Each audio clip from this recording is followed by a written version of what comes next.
When I hear Republicans say, if Mondami wins, it's good for us because it'll show the country how bad these people are, tell me, how many more examples do we need? Haven't the Marxists killed 100 million people? Aren't the Islamists slaughtering people as I speak? We don't need any more examples. And moreover, whether it's a political war, military war, whatever it is, you don't take your biggest city and give it to the enemy. You don't give them 1 inch.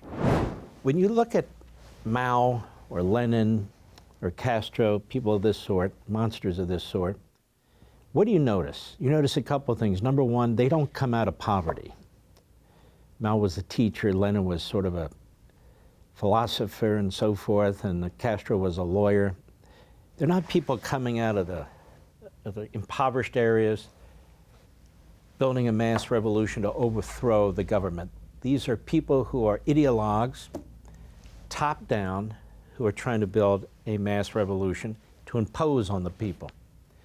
And you'll notice they're never in a majority. Many of them aren't even in a plurality. It only takes 20, 30% to lead a revolution because most of the rest of the people are sitting back, they don't notice it, or they don't want to get involved, or they're silenced. This is one of the things that bothers me today. I come here, I come on Fox, I come on my radio show, and I speak out.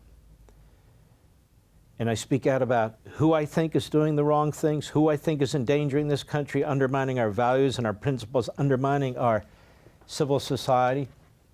I explain to you who they are.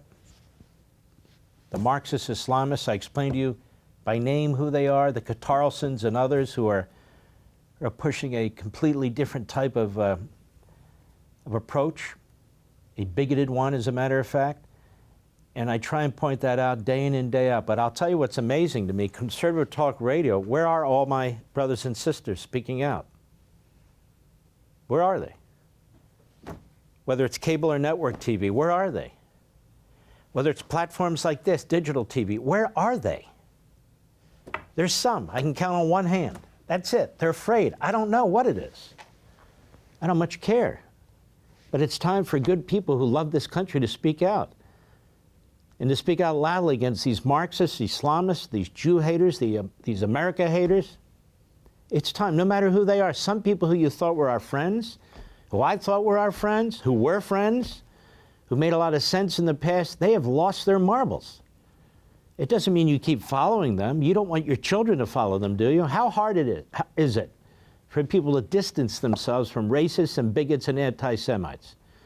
From people who play footsie with Hitler and trash Churchill, or who platform Holocaust deniers or America haters, and then pretend that's America first. How hard is it to distance yourself from them? And if you're a public person, as am I, distancing yourself from them is the minimum.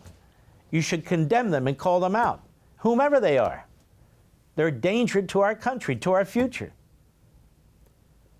Now this group, the Democratic Socialists of America, it's Bernie Sanders, it's AOC, it's Tlaib, it's Omar, it's Mondami, they intend to take over this country. And when I hear Republicans say, if Mondami wins, it's good for us because it'll show the country how bad these people are, tell me, how many more examples do we need? Haven't the Marxists killed 100 million people? Aren't the Islamists slaughtering people as I speak? We don't need any more examples. And moreover, whether it's a political war, military war, whatever it is, you don't take your biggest city and give it to the enemy. You don't give them 1 inch. I had a friend of mine who you would know, but I'm not going to violate a confidence, who says, so what if they take the cities? If they take the cities, they win. What do you mean, so what if they take the cities? Maybe they're not familiar with the Civil War. The Union had the more populated areas. It doesn't mean they're with us necessarily, but the idea that it's okay if they take New York or Minneapolis or LA or Chicago or Philadelphia, so what? So what? Those are our cities. This is our country. And I think that line about, okay, who cares if they win? The rest of the country will see what they're like,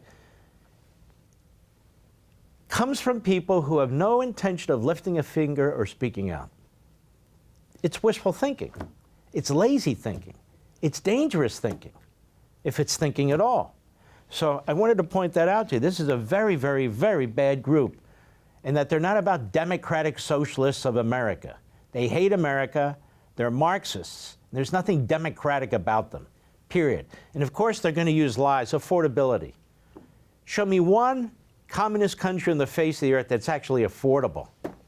Well, it might be affordable if you like starving to death, but you get my point? Why would we take this fantastic country that we're all blessed to live in, however we got here, which has an abundance of everything, which if you want to make something of yourself, no matter what it is, you can if you try hard enough. Why would we take this blessing from God and destroy it and turn it over to Politburos and embrace gulags and on and on? We know what Marxism is about. We know what Islamism is about. Why would we even tolerate it? I fear it's a country in decline in many respects. That's what I'm worried about. That's why I keep speaking out. Now, in Dearborn, Michigan, I call it Dearbornistan. Now, this is really the birthplace of the automobile in the United States, is it not? This is where Ford has its headquarters. Now it's going to move it to the suburbs of Dearbornistan. Dearborn is basically a city that's now been taken over by radical Islamists. I'm told if you go there, there's signs everywhere in Arabic. People are speaking Arabic. That it's really like a third world city. It's not an American city, and this is the problem when people are brought into this country through open borders and other means, birthright citizenship and the rest, and they're not assimilating into our culture. You have what's going on in France, what's going on in London, and other parts of Europe and the West, which is what?